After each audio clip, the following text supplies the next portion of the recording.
And we are live. Welcome, everybody, to another edition of Deconversion Stories. Today, I have the privilege of talking with Mr. Kyle Curtis, who took time out of his busy schedule to sit with me for an hour and talk to us about his deconversion story. So, Kyle, let's go back to sort of when you first started realizing that this stuff may not be so true and what kind of led you into the, you're an atheist, or do you consider yourself to be agnostic? I'm an anti-theist. Anti-theist. Okay. Yeah, I go a step further. But you said it's a privilege. It's early, Neil. I wouldn't say it's a privilege yet. The show's very early. Okay, granted, but just for you to take time out, because I know you're a busy guy, man. You guys got shows going all the time. Oh, no, happy to do it. I apologize for the lighting in here. I am also remodeling, like where the I guess the studio, as you can call it, and my lights are in the other room, so I look a little burnt, but just ignore that. The poor guy was just sitting behind a car wreck, and he was worried that he wasn't going to make the show. Oh, yeah. And by the way, I like the brick motif behind you too. You should keep that in there. Yeah, I ordered their panels that just stick up on the wall. They should from like Amazon.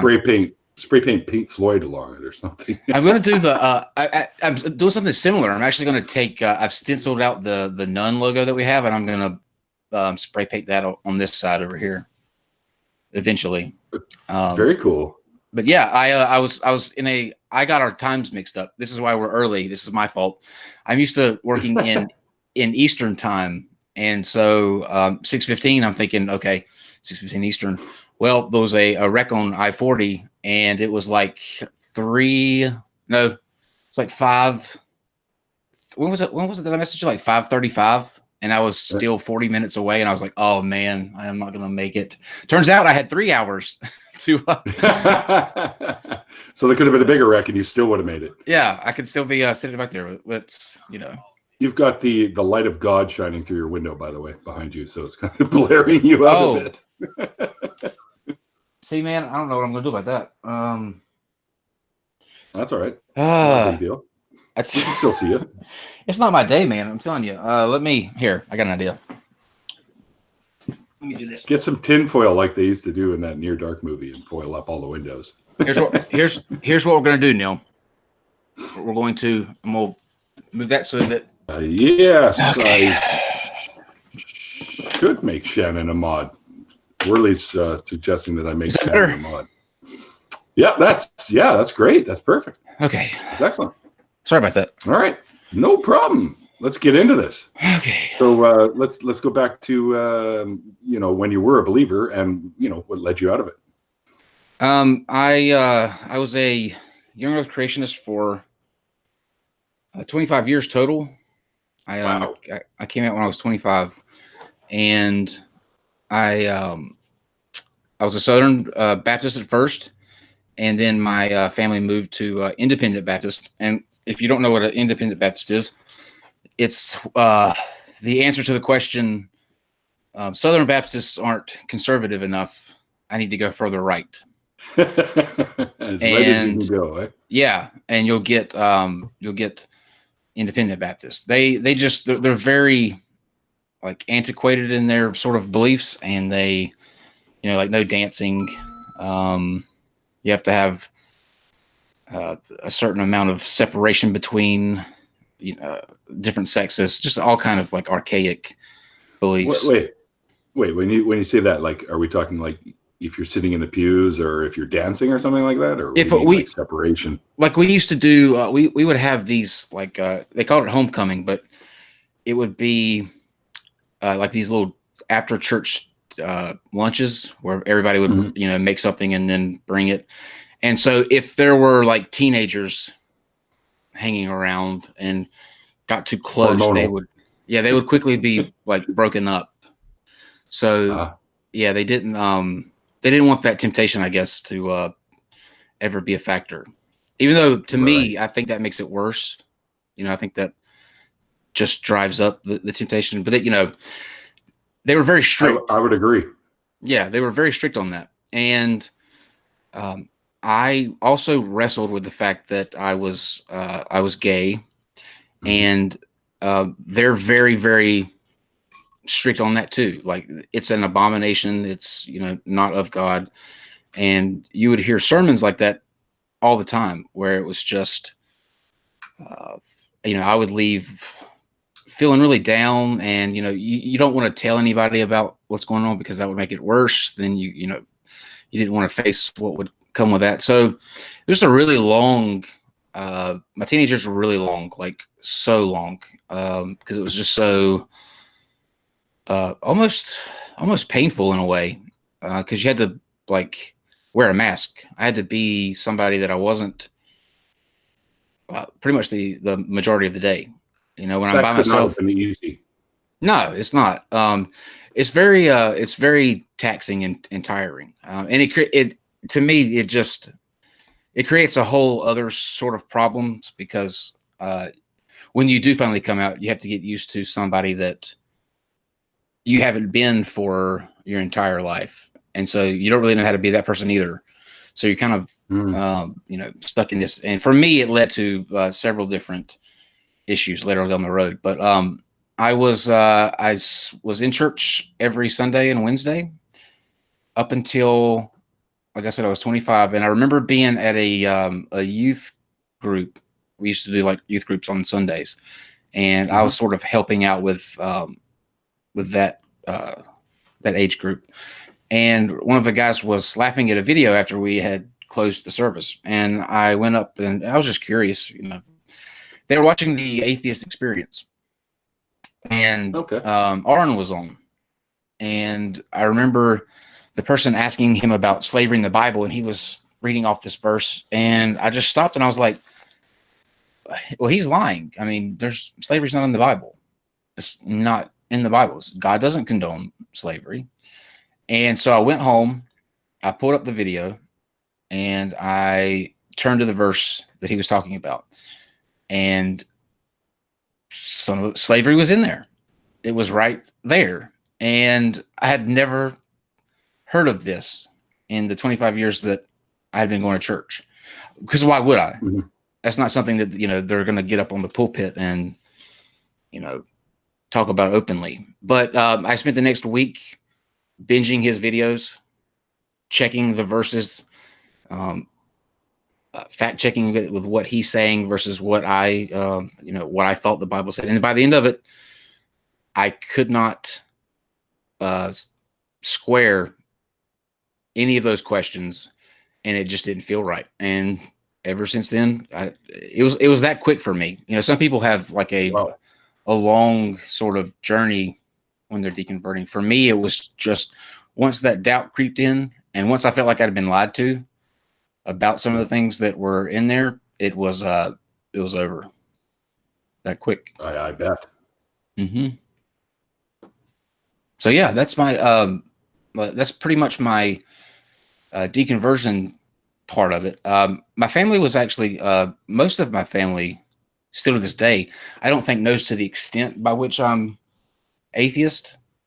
It was easier to come out gay almost than it was to come out as an atheist to a super religious.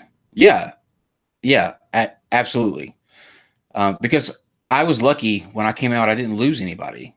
Nobody gave me any ultimatums. My family didn't treat me any different. I was lucky in that sense. But like I said, that sort of why am I having to adjust?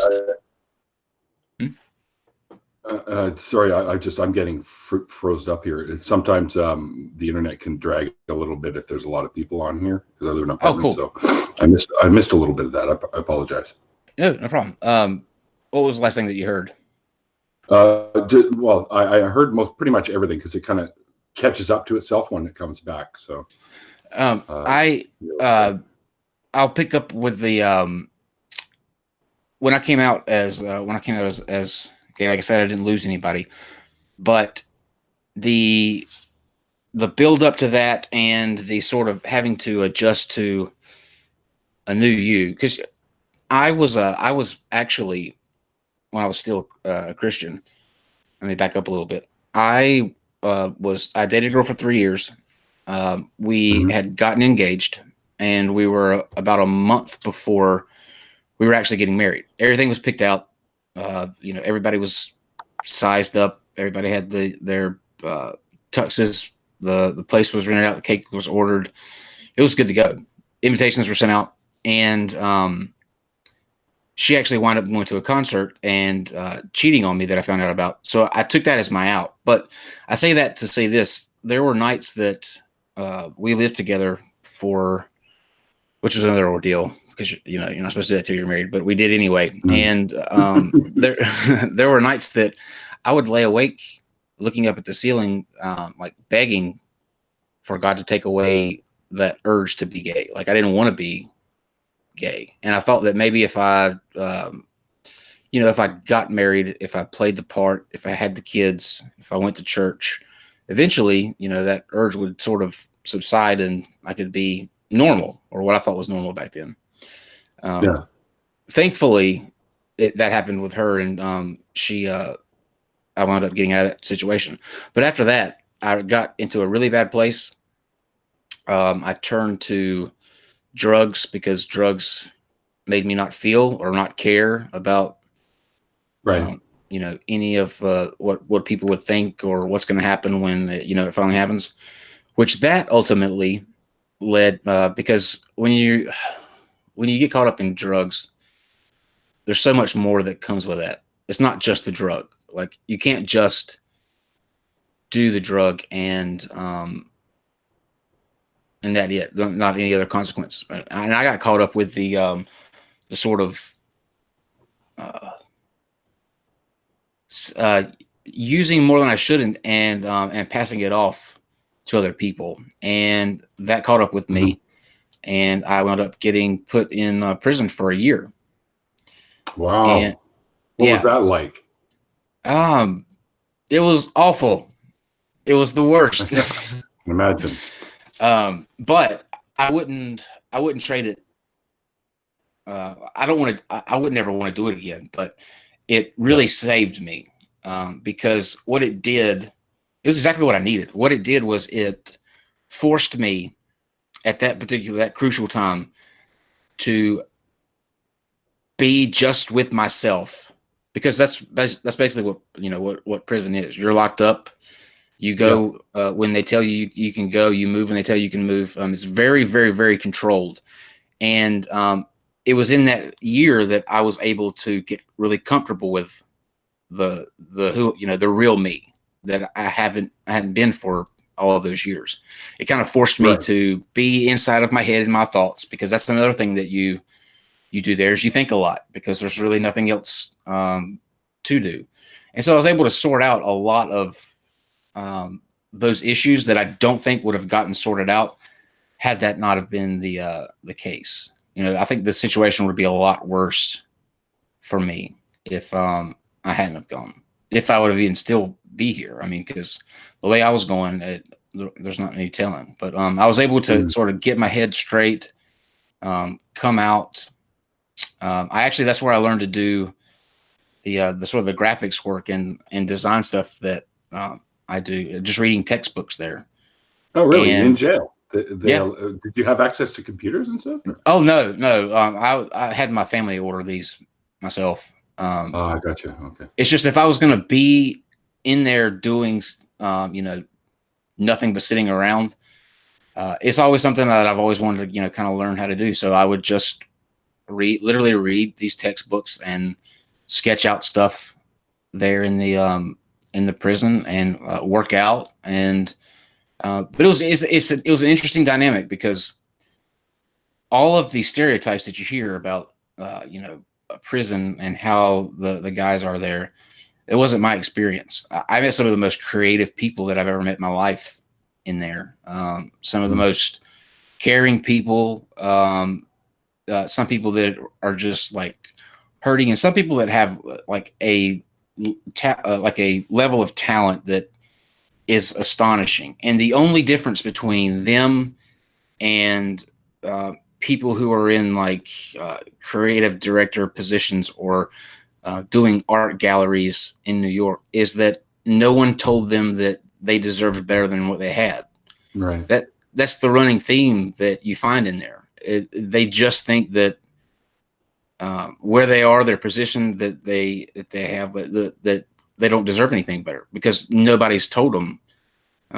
Once again, I'll say that I'm very lucky in the fact that I have a very supportive family, and that pushed me to do better. But if you had people, I think, that were willing to accept a lot of these guys when they got out, instead of seeing that F by their name and instantly, sort of dismissing them, I think you would see a huge change. And I don't mean to go off on a tangent here, but I want to. No, that's what this show's kind of all about sometimes. So it's so good. The thing that really pisses you off is that when I left, the day that I was released, I went up to the gatehouse. They hand you an envelope, and in that envelope, you open it up. And there's a bus pass, whether you use it or not. Thankfully, I had my family come and pick me up. But you get a bus pass, and then you get a folded up piece of paper. You open it up, and it looks just like a hotel bill, and it maps out. It maps out how many days you were there, and how much it was for you each day, and it gives you a time limit that you have to pay that back. So for me, it was like 30 some. I forget the exact amount. But it was like $30 some a day, right? That you're there. Now you add that up over the course of a year, and then you put that time frame there. Mm-hmm. And what happens is this. This is where this is just shameful. You have that amount of money that you have a certain day to pay back. You've been in prison for a year, meaning not 9 times out of 10, you probably don't have a job. Unless you have a desirable skill with that F beside of your name, you're probably not going to be likely to get a decent job. Right. So what happens is when that day comes and you don't have that total paid off, they come and pick you back up and they throw you right back into prison. Oh, really? Yes. Well, see, I don't understand. I thought prison was paid for by the taxpayers. Prison is a money-making machine. I know. With the free nearly free labor that they get with the work crews there. Like I think, like I maxed out there. Like I was one of the lucky people that was lucky enough to max out each day, meaning you get the top tier for your job. I ran a store. Like I ran the canteen in there. I was the guy that did all the inventory, all that stuff, and I got $1 a day for doing that. Like $1 a day. Now most people there are getting. Did they work that against what you owe them though? You can. What they do is they flood it to your account each week, and most people use it on like commissary, like snacks and stuff like that. But the average that people are getting in there is like I think 45 cents. When I was in there 5 years ago, it was 45 cents a day. I mean, the honey buns, like you go to the store and you can get for a quarter, were $1.75 in there. You would have to work 3 days to get a fucking honey bun. Oh fuck. So that's not even worth it. Right. And that's why people keep getting sent back to prison. Most people who are in prison for nonviolent offenses are what's called a probation violation. Mm-hmm. And what violates your probation is not being able to pay that money back. More people get sent back because of that. And what happens there, when they get sent back, they still have this bill, but then they start accruing another bill. And when they get released, they're handed that bill, and that bill stacks up on top of this bill. So what are you going to do? Are you going to risk going back to prison, or are you going to do what you know, and that's sling dope to make what you need so that you don't have to go back to prison? Sure, that's understandable. Yeah, I mean, if you are a criminal and you spent some time in there, and all you did before that was crime, then obviously you're going to go back to that to make quick cash to pay that shit off, right? Right, and you leave prison a better criminal than you came in. You get it's like almost like they have workshops sometimes where people just trading. And I wasn't I kept safe cracking 101. yeah. I kept to myself it was interesting, man. Like, I wish one of these days I'm going to have a stream where I just talk about like some of the things that go on there, because it's its own microcosm of society. And Oh yeah. I was approached one time by a guy that I don't know if this is true. This is what he says happened, and what like some of the guards said what happened. To me, it sounds way too out there. But there was a guy there that was rumored to be in. I knew he had life in prison, but he was in there because he beheaded his neighbor because his neighbor owed him some money. So one day, this guy, I'm out on the weight pile, and this guy walks up to me, and he is a towering guy. I mean, like you when he approaches you and you know the backstory, you're like, oh man, this is not going to end well. I'm dead. Yeah. And he said, I want to see you after chow time, after dinner chow time. And so I was like, oh, the entire rest of the day, I was just sick with like, oh man, what is this about? Like, what did I do? So I go to his cell at after chow, and he asks me, he says, there have been some developments in my case. I want to know if you'll take a look at them for me. And I can't read or write, but would you mind writing a letter to my judge for me? And so I was like, number one, I could breathe again. But over the course of the next 2 weeks, I would 2 times a week, I would go sit with him and just write what he would dictate to me. And it was the most interesting thing that I've ever seen, because here you had this guy who couldn't read or write, but could spout the law out to you like there was no tomorrow, because he had been immersed in it for so long. Like, that had been his everyday. And he sounded like I remember sometimes just stopping and going, this guy sounds like a lawyer. Like, I mean, a bona fide, past the bar lawyer. And so I learned in there that you can't ever count people out, because even though he couldn't read or write, that man, when forced to, was able to immerse himself in a trade. And even though he wasn't going to get out, he still knew the law and like what he was talking about in terms of, the petitions and things that he was sending out. And it was just amazing. It was amazing. Well, I guess you got to do something while you're there. Yeah. But imagine if they applied it to something good, imagine if you had these guys that could do all these art stuff, and the rap and the poetry guys, and the guys that can turn chip bags into picture frames. I know that sounds weird, but they would literally strip chip bags and braid the silver side on the inside in such a way that it made picture frames that would stand up on the desk, and people would another guy would sketch a picture of this guy's girlfriend or kid, and they'd stick it in the picture frame.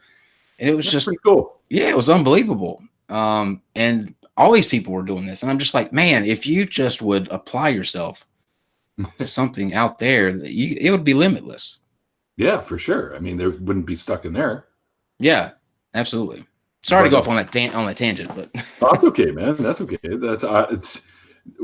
It happens every time I have a conversation. There's always tangents. Yeah, it's just all good. That's my trigger.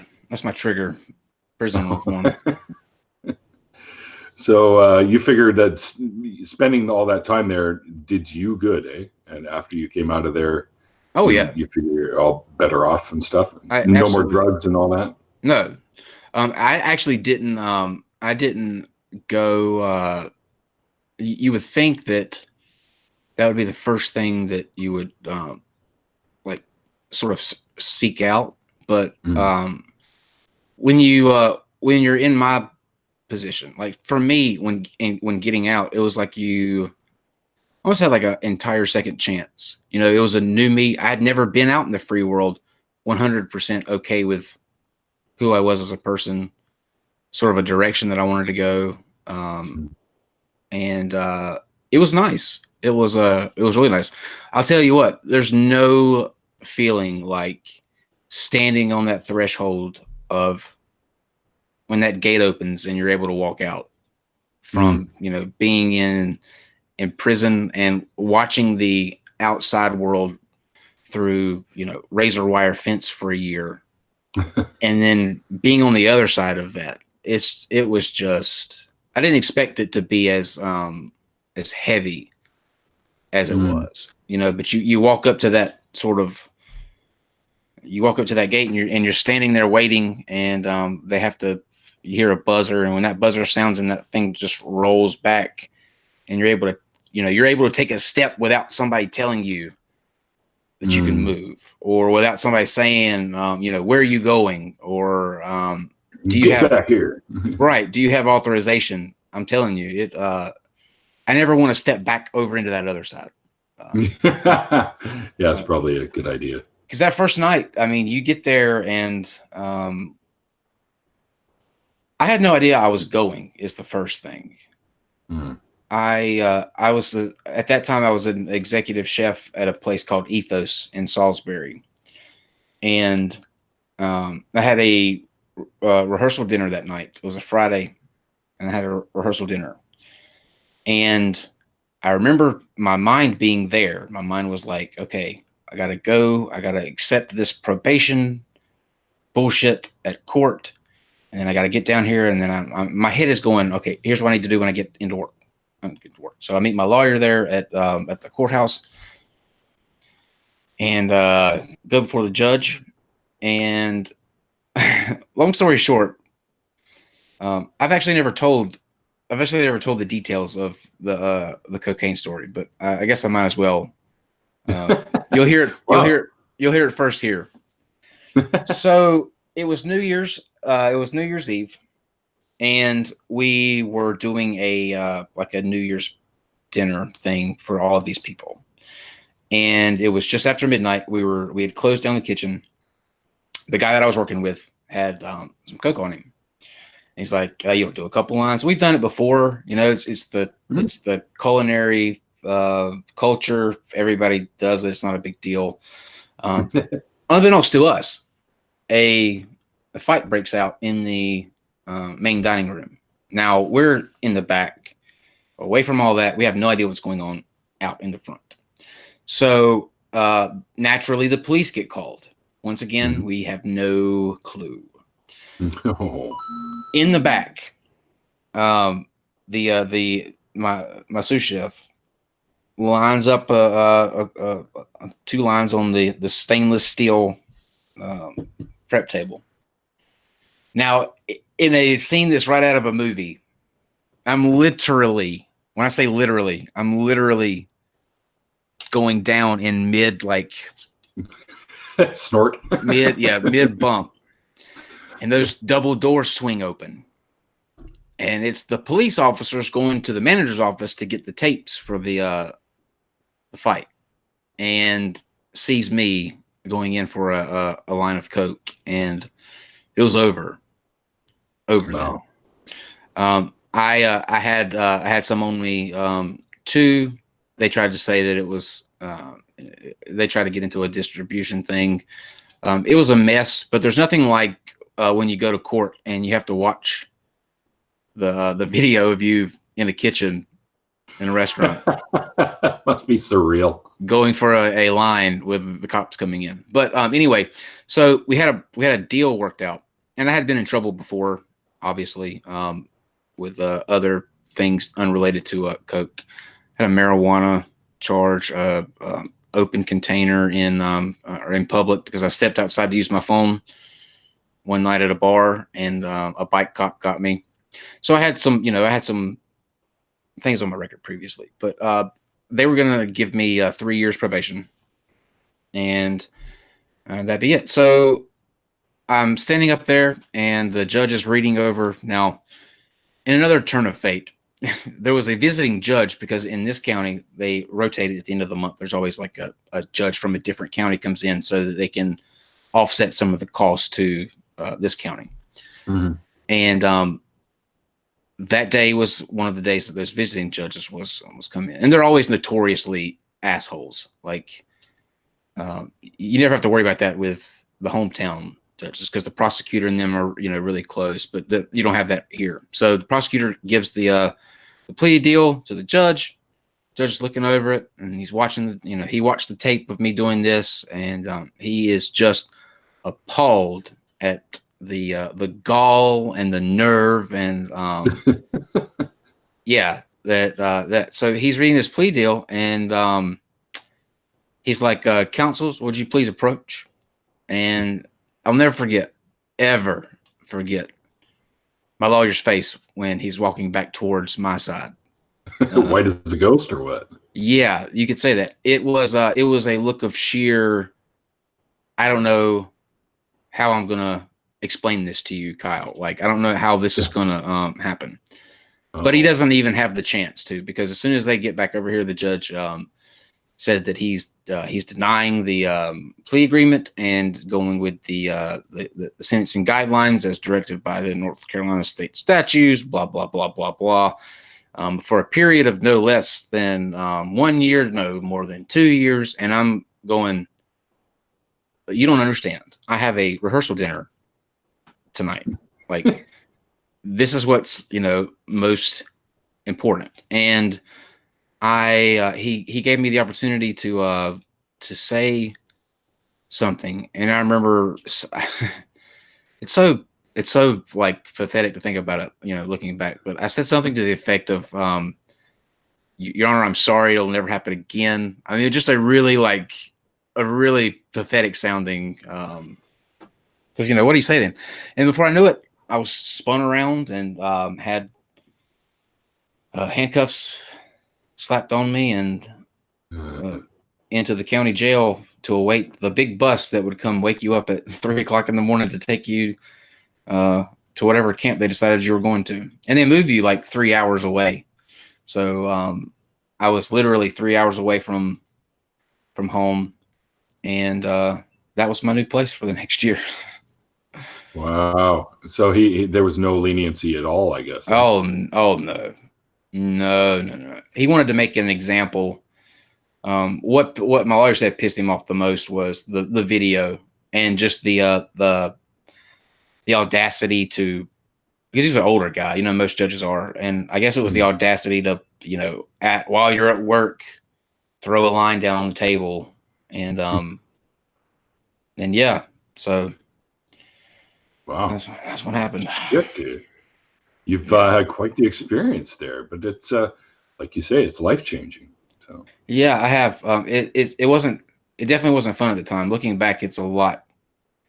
I have a lot fonder look on it now than I did at the time. Oh, I bet. Just because, like, I guess mostly it wasn't I'd never been to prison before. It's not something that I was used to. I was just doing my own thing, and I guess I was used to like getting slaps on the wrist and getting away with it. But it was a hard, like, those first 2 months were super hard to get adjusted. Like just waking up at 5 o'clock in the morning, going to work, and like, when I say work, I mean work. Like, it's none of the, they use you for manual labor there. And the power dynamics there, learning who runs what, and who you can get by with what with, and which guards are going to try to get you at every turn, which ones you can smoke on, because smoking is the biggest subculture there. Cigarettes are like money. Yeah, it is. It's like currency. Absolutely. They would sell an ounce of tobacco. I'm talking about an ounce. Yeah. Which is like literally, you could probably you might get 8 cigarettes out of it, maybe. It's not too bad, but how much did that cost? $300. What? $300. It's time to quit smoking. I'm waiting for out in real life that they're going to start charging that for packs of smokes. That's why I buy them in bags now. It's not far. And it's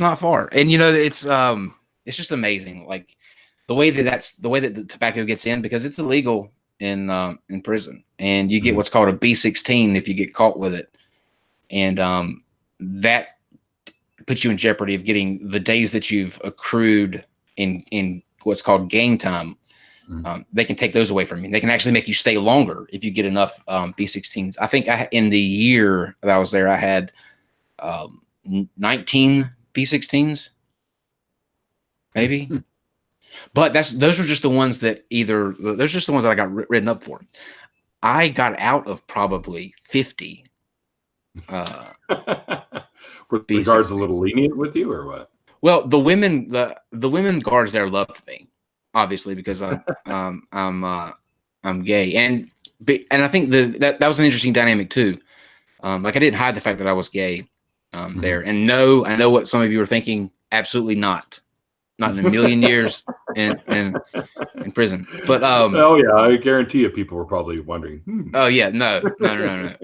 Actually, one of my really good friends, when I got sent there, he was like, "Well, look at the bright side. At least you're going to get to see a lot of naked men all the time." And it was not what I was promised. Not at all what I was promised. But yeah, with the women guards there, we actually became really close, because they're used to all day long having guys just like catcall them and being like, "Hey girl," or "What's up?" And they're just all day long they're hearing this stuff. And when one guy finally comes along that says, "Oh my God, I love your nails," that's I guess it was a breath of fresh air. But they were really good. You had some dick guards that were there, but for the most part, they were really good people, and they really try to not, even though they have that power, sort of, to make decisions and write people up that could result in them staying longer. For the most part, they did everything that they could to make sure that didn't happen for people. So that's cool. Yeah, it was interesting. Very interesting. I'm sure they probably didn't view you as a dangerous criminal, so that's probably why. I mean, there obviously were going to be some guys in there that would be treated a lot differently than you. What do you mean, Neil? You don't think I'm dangerous? Well, you're not a murderer, right? I'm doing a line of coke and raping and murdering are like completely different. You got caught in a bad thing. The funny thing with where I was at too was I was at Noose Correctional Institution, and it's a very rough prison, because when you get sent to prison, a lot of people may not know this, but before you go to actually where you're going to be staying at, you get sent to what's called a processing camp. And everybody goes to these big processing camps. They're huge campuses, and you get everybody. You get the murderers, the rapists, the nonviolent offenders. Before you go to where you're ultimately going, all of them have to go to this central prison. There's 3 of them in North Carolina, and from there, you're sorted out. They give you all of these tests. You have to take, like, all of these like IQ tests and psychology tests, and they like health tests. They run your blood. So for 2 weeks is your rough average stay there. You're processing, and they're seeing your mental capabilities, your physical capabilities, and you have all of these what's called oh man, the word escapes me, but they're these people that go through all this information and decide which prison you're best suited for based on your abilities and that sort of thing. And no one likes being at these places because it's so rough. Like, everybody's just kind of thrown in together. And I was hoping to get sent back to Randolph County so I could be closer to home. And I had taken this test where you have to get up in front of this psychologist, and she's asking you to read all these words. And I'm reading through this list, and I get to the end of it, and I said, "Okay." She said, "What do you mean, okay?" I was like, "Well, that was the last word." And she said, "You got to the last word? Do that again." So I had to do it again. And I don't know if there's not many people that get to the end of the list or whatever, but she said, "Wait right here." And so the officer, well, I'm not going to put his name out there because I don't want to do that to him. But that's cool. The officer who is in charge of the canteen there is like a coveted position. Everybody wants to be that guy because you have first dibs to everything that comes in off of the snack truck, everything that comes in off of the every food item that comes through. That's the good food that you have to pay extra for. Comes to you. You're responsible for I kind of want to be that guy too. Ordering it, yeah. And they were like, we have that position open here. Your cognitive abilities and like math abilities is something that we need. The only catch is you have to stay here at this processing camp for your entire stay. Like you're stuck. Or you could do the whole year there. Yeah, well, no one wants to do that because it's so bad. But that was my option. I could take the best job that the prison system has to offer and stay there for a year, or I could, get sent closer to home to a more comfortable prison where it's comfortable. Yeah. Well, compared to where I was, believe it or not, that is actually true. Like they have a lot more like amenities and stuff that this one didn't. But it was great that I decided to stay there and take the position. And over the next year, having that position kind of gave me some clout. And not that I'm admitting to anything. Everyone plug your ears. You have the potential. To set up your own sort of racket if you were to do something like this. And I'm not saying that anybody ever did something like this, but let's say you have a case of honey buns. Somebody comes to you, they don't have enough for 3 honey buns.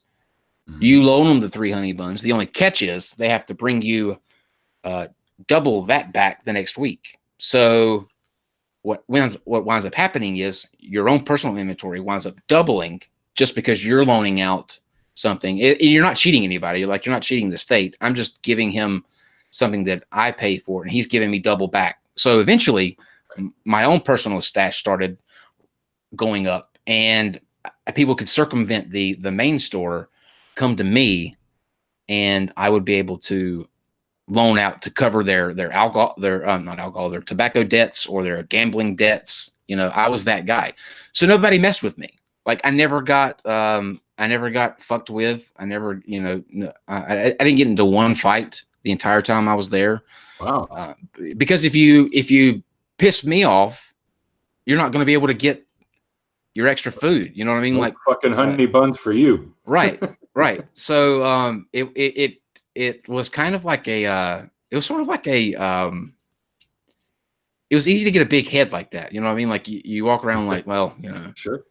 I'm I'm the cock of the walk here on prison, but and no one have never thought that because I'm literally like I'm the epitome of a white guy. I'm the epitome of just this cowardly guy that don't pick on me, which I wasn't bullied that much, but they're nicest people you ever meet. There were fights, sure, but in my interactions with them, couldn't have been any better. So if it had to have happened, at least I had the circumstances that allowed for a pleasant stay while I was there. Yeah, you ended up in the best possible situation you could be considering the situation. Right. Yeah. Absolutely. That's actually pretty cool. Yeah. Kind of makes me want to try and do that myself. Don't do it. Just to be the big wig. I've got street cred now, so I mean that's always good. Oh yeah, that's always one you can keep in your back pocket for when it's needed. Yeah, but I've been out for nearly 5 years and haven't gotten even a speeding ticket since. So, someone has a kind of a funny question for you. I'm sorry sure. If you notice, I'm looking away. I'm watching the chat. Oh yeah, no, please. A Pine Snake wants to know how many honey buns did it cost you for your hired muscle? I never had to use, like I said, I never had any sort of violent or confrontational, honestly, like not even one. That's like I, almost amazing. yeah, and it was funny because, like I said, I was able to sort of come into my own. Everybody knew there that I was gay. I didn't, I would talk about, like, I had some guys that would send me, some guys that I used to see, like, right before I got locked up. I got letters and stuff like that. And, Cool. at mail call, they would, they would say, "Oh, Kyle's boyfriend writing him again." No one gave a shit. No one gave a shit. No one called me no one called me the F word. No one made any kind of jokes about it. I had a lot of guys that would come ask me for advice, like they were fighting with their girlfriends or whatever. Everybody there treated me. I was treated better by what society deems as the riffraff, the drug users, and the people with no moral compasses, better than I ever was anybody in that church that called me an abomination. Now, Wow, isn't that amazing? people should think about that long and hard. Yeah, I was seriously. welcomed. I was welcomed with open arms by people that society turns their back on. I was. I felt more comfortable around them than I did anybody my entire life, just because this was the first time in a place that I was able to say, yes, I'm gay, and I don't give a shit what you think. Mhm. And there, no one gave a shit that I was gay. The one places you would think that, this would be just Not a good idea to say right, it, yeah. unacceptable. They were open about it. They were better to me than the church that I'd been part of for 25 years. So Yeah, what does that fucking say about society, huh? it says that society is got it all fucking backwards. It says that society, for some reason, paints stereotypes, because I was guilty of harboring those same stereotypes that they did. I didn't think that people in prison, could ever amount to anything before I went. It was like, oh man, like you would never hang out with people who had been to prison, and then you get there and you see that they're just like you. They just messed up along the way, and they got caught up in that machine that is all about money and doesn't care about that person. It just wants the money out of that person, and that person gets just cycled into a revolving door of dollar signs. It doesn't matter that that person has a life or that person has something to offer. We just didn't get our money when we were supposed to. Throw them back in. And for some reason, the people who can shout that you're an abomination and say that you should be stoned or that you're deserving of hell, they get society's pedestal. They're the moral ones. They're the ones that do no wrong, and it's baffling to me. I mean, it's fucking really backwards is what it is. It really is. I learned a lot, and I saw where the real issue is in there, inside. Now, I will say that almost every single person in that prison is I mean, if you're trying to find Jesus, he's in prison. That's something I was going to ask you. Did you ever get tempted to rejoin the faith while you're in there? Because a lot of people do end up becoming. Oh no, I went to church many times just because it's a break in the routine. It's something that you're able to get out of the cell and go do.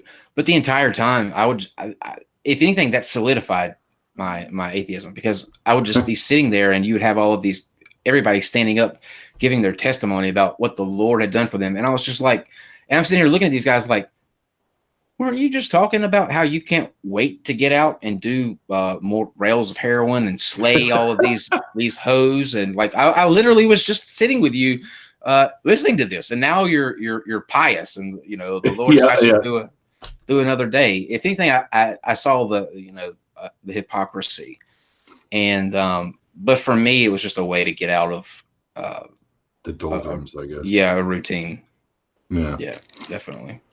Wow, dude, that's quite a story, dude. I mean, I know this is supposed to be about deconversions, but just to tack that on to show, I don't know, just the experience that you had there is incredible. And Well, to end up being like the big guy with the cantina and hustling the dudes in the jail cell for more cash. That's just pretty cool. That's pretty cool, man. It is wild. I mean, my deconversion, that spoke more to my deconversion than me deconverting out of religion, because me deconverting out of religion was just me finally saying, I don't believe any of that stuff anymore. But the things that religion had done to me, the effects that I was living with because of religion, the scars that religion left, weren't alleviated until I went through that experience. You know, like the deconversion is just the first step. It's what happens to you after you're deconverted, and what you do with sort of that baggage that religion just says, okay, you want me out? Fine, here, this is yours. Deal with it. And so it was that easy for you to do that, I guess, eh? It was easy for me to tell religion to get the fuck out, but religion left that bag in front of me, and that bag was a lot of demons, a lot of unnecessary worry. Like, am I making the right decision? Who's going to leave me because of this? What about the friends that I've made during all of this? Am I really going to be able to say that there is no God? And what if there is? And what if you're left with all of these questions. The religion's gone. The religion's out the door. But who you are now and what you're going to do with that is still left with you. And so it's harder to shake that off. It's harder to get rid of that part of religion. It's easy to get rid of the church thing and, I don't believe in God anymore. But what about the hell part? Was that a tough one to drop? Or eventually, yes, because I think it's complete bullshit. The more I think about it, the more I think it's complete bullshit. I always go. We were talking about this in detail last night, and for me, where I ultimately saw the flaw was that, let's say I take the creation story as real. So I have a God who creates Adam and Eve and puts them in this garden, and I love them. I really love them. And I don't want anything to happen to them, and I don't want to see sin become into the world, because I'm God. I know what would happen if sin came in the world, because I know everything. So I have this tree that if she eats of this tree, it's going to cause all of this pain and suffering and hell and all of this bad stuff. And you should know that she's going to too. Right. Yeah, you should. Now, knowing that, and I have the world, right? And they're here on this garden. If I'm God, I'm going to take that tree and I'm going to pull it all around the other side of the planet. Wait a minute. Isn't the earth flat? Even if it is, let's say I grant you that the earth is flat. I'm putting it behind the ice wall, behind the Antarctic ice wall, like anywhere near where Adam and Eve is. So there's not an issue. The tree's there. No one's partaking of it. Adam and Eve are perfectly blissfully happy. And I don't have to one day turn into a man, sacrifice myself to myself in order to rise up, give up a weekend. Give up a weekend. But he didn't do that. He put it right in the middle of where they were. Yeah, he set everyone up. Is what that's. Yes, absolutely. Right. And so for he me, could put it behind the ice wall, like you said, until of course the night king comes crashing through. Well, then it's all over. Even God would run from the Night King, I think. Probably. But you didn't have to ask yourself, knowing that it was done on purpose, knowing that it was put there with the knowledge of what would happen with that. Is that somebody that is worthy of you praising him for all of eternity?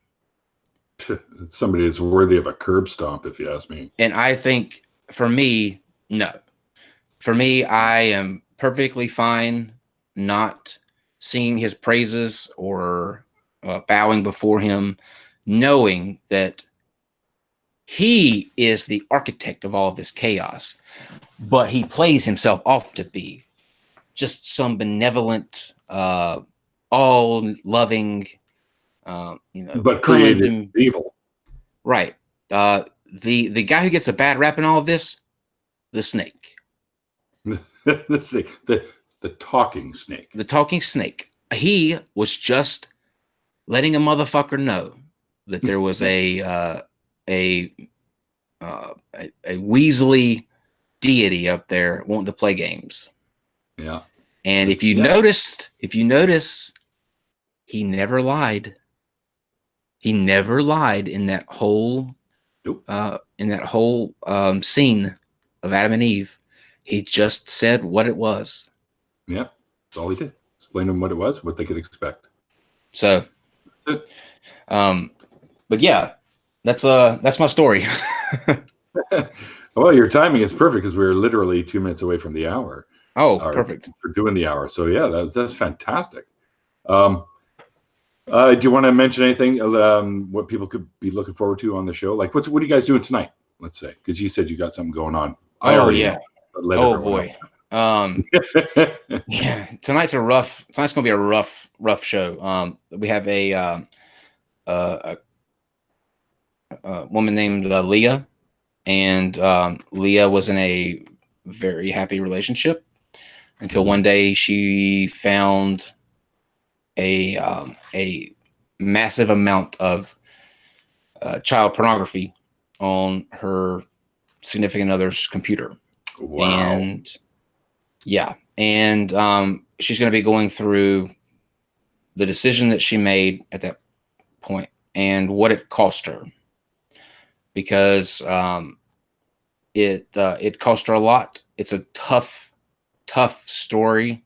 I was looking at some of the and we're not going to get into the details of what the pictures contained, but I was looking at some of the court documents today, and I mean, it just made me tear up. I was just I was angry, like angry, and I'm going to talk about this tonight, but I want you, if you're watching here and you turn over to watch this story, I want you to hear the sentence that this guy got, and I want you to compare it to my sentence for what I did, and I want you to give me your thoughts. Okay. Well, I'll be tuning in tonight. Yeah.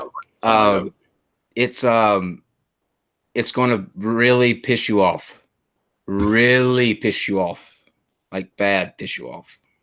Let's make sure there's no rocks near here that I'll be throwing at the TV. Yeah. Make sure you throw the theist rocks, not the atheist rocks, because apparently that's a thing now. Rocks are. That's news to me. It's a Steve thing. Divine rocks. Oh, is it? I had Steve on here too, by the way. Yeah, that's what he said. He said he really enjoyed himself. Yeah, he's a good guy. He's a funny guy. He is. Yeah, I mean, we you know how he's always going on about the whole definitions and stuff like that. So oh boy, do I ever. I snippeted a little bit of that just to, and he kind of asked me what I thought of it. And I said, well, Steve, I think religion and gods are all mythology. And he goes, well, then you're a hard atheist. And I go, okay, I'm a hard atheist. Good enough. Yeah, that's probably the best. That's the best thing you can do there. Just I just roll my eyes anytime he gets. It's just like, oh no. Yeah, well, when you want to learn about that sort of thing and you get into the philosophical side of it, then obviously there's going to be different usages of words and philosophy and the regular colloquialisms. So sure, but I let me end on this. He literally told me one time that you can't use the dictionary to define words. That's what the word dictionary means. Thank you. But words are intrinsic, right? So, thank you. I'm just saying. That was the day I had to look at him sideways. I was like, "What'd you just say, motherfucker?" Well, if everyone agreed 100% of the times, this place would be pretty fucking boring. Oh yeah, no, we agree on nothing, but that's why it works. Yeah, totally. I mean, Steve's a wave maker. You're your own type of wave maker. I'm my own type of wave maker, and we can have some pretty fucking good surf after a while. Good way to put it. Very good way for sure.